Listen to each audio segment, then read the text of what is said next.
Okay, this is part two of my top 25 Great American Bash matches. In my opinion, the top 25 good Great American Bash matches, in my opinion.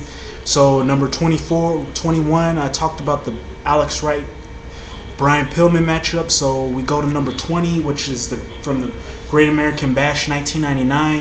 It featured the match between the Jersey Triad, who was DDP, Chris Kanyon, and Bam Bam Bigelow, against the team of Chris Benoit and Perry Saturn.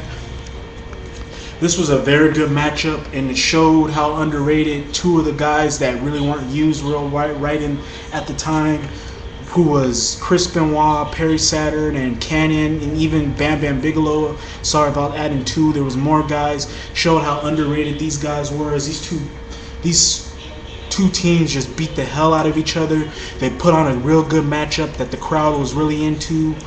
You saw some moves that you really haven't seen before in tag team matches. You saw the Jersey Triad use their cheating ways by having the other guy slip in while the other one was beat down. And you also had some cheating moments in this matchup and the heel heat. This was just a very good matchup, and in my opinion, this is how most tag team matches today need to be, like how this matchup was. Now, there's some Japan matches that are good, some Japan tag team matches and ROH tag team matches, but in my opinion, some of the mainstream wrestling right now, WCW and TNA, they need to learn how most tag team matches are done by watching this matchup, and how to get heel heat from the crowd and how to get the crowd into a tag team matchup, as this match just proved that in every way. And in the end, it saw the Jersey Triad triumph over Benoit and Perry Saturn, and thus they went on to retain the title, or I believe beat Chris Benoit and Perry Saturn for the titles. But still, very good matchup, and one of the reasons why I put it at number 20, because it was a good matchup, really got me pumped up, the crowd liked it, and you saw some moves you really never really seen in tag team matches. Number 19 comes from the Great American Bash 2004. This was for the WWE title between the late Eddie Guerrero against JBL in a four corners matchup, I believe it was, or that bull rope matchup.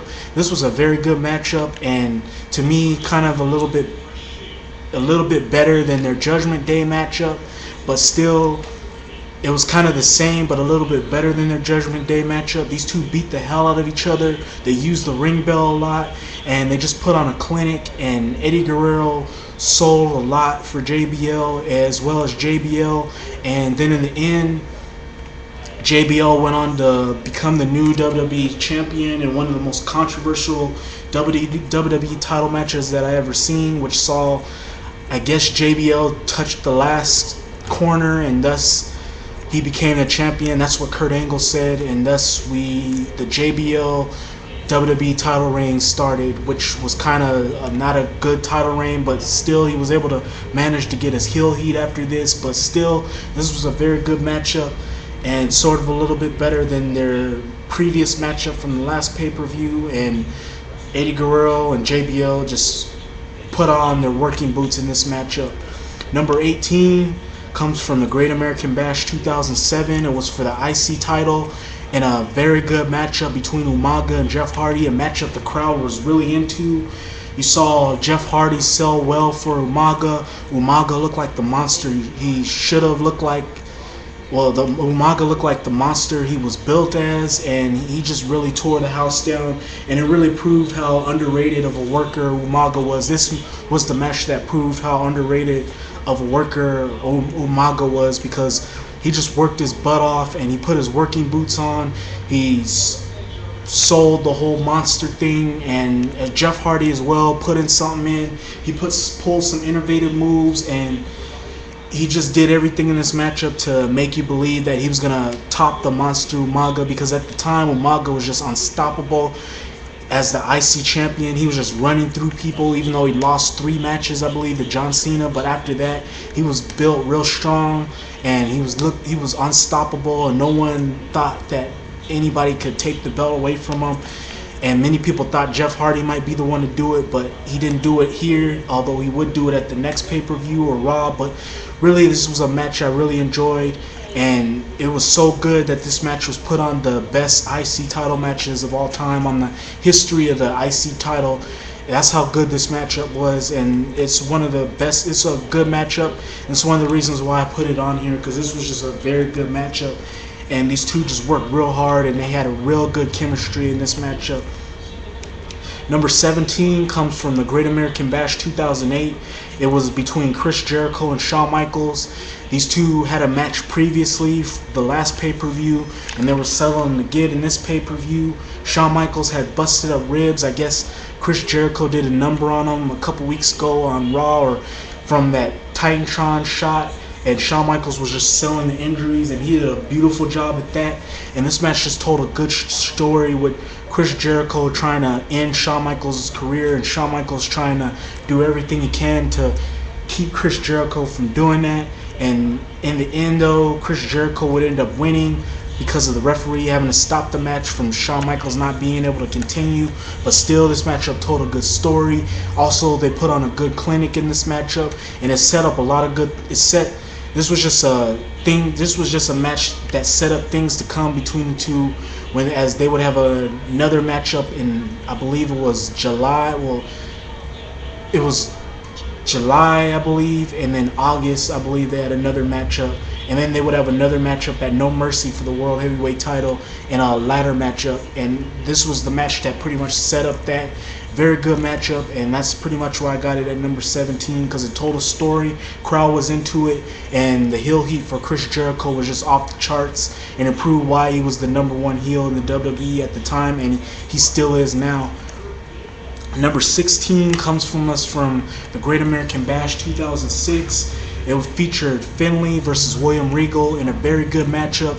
William Regal, and it was supposed to be Bobby Lashley, William Regal, and Finlay, but something happened to Bobby Lashley. He got injured, I guess, so it was Finlay and Bobby Lashley. Thank God, because these two put on a really good matchup. Crowd was really into it, and it showed just why these two are underrated and why these two should be getting title pushes or getting the WWE or getting some sort of a WWE title run. That's what this matchup showed, because these two really showed they had good chemistry, and they could put on a real good matchup against each other, and they can get the crowd into it, and that's what this matchup did. And I really enjoyed this matchup for the time that it was given.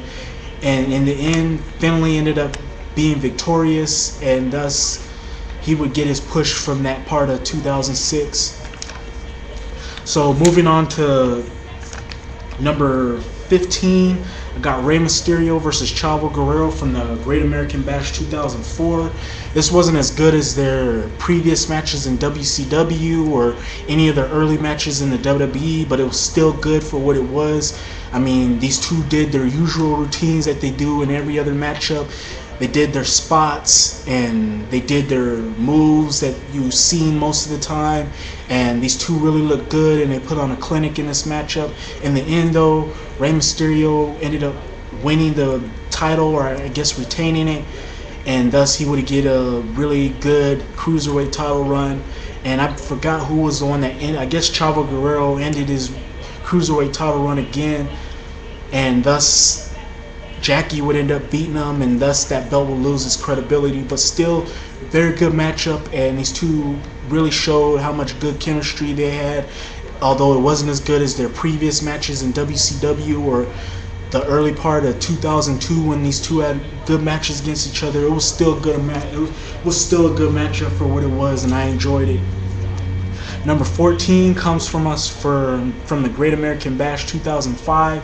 Featured Rey Mysterio and Eddie Guerrero continuing their feud from 2005, which started when Eddie Guerrero turned on Rey Mysterio, and because he couldn't beat Rey Mysterio. Really, this wasn't as good as their Halloween Havoc matchup or any of their Nitro matches, but it was still a good matchup, and it was just a sign of things to come between these two, as these two would have a good final cage matchup on SmackDown. But still, this matchup was good itself, as Eddie Guerrero played the cowardly heel, Rey Mysterio played the the face who was trying to prove that he can beat Eddie Guerrero again. And these two put on a really good matchup, and it just set up more things to come in a really good feud between the two. Stay tuned for part 2 where I go through the rest. Stay tuned for part 3 where I go through the rest.